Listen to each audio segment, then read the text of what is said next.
হঠাৎ বিএনপি পুলিশের সাথে সংঘর্ষ, গ্রেফতার ৩। নির্বাচনের প্রচার শেষ, এখন ভোটের অপেক্ষা।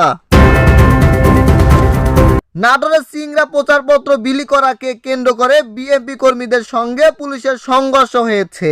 এতে ৩ পুলিশ সদস্য আহত হয়েছে।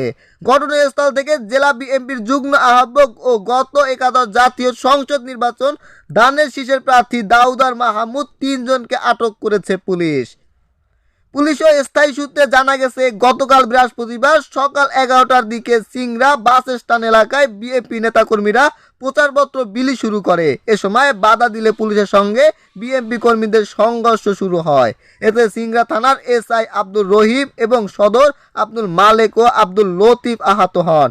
আহতদের মধ্যে 2 জন প্রাথমিক চিকিৎসা নিয়েছে এবং একজন উপজেলা স্বাস্থ্য কমপ্লেক্স চিকিৎসাধীন।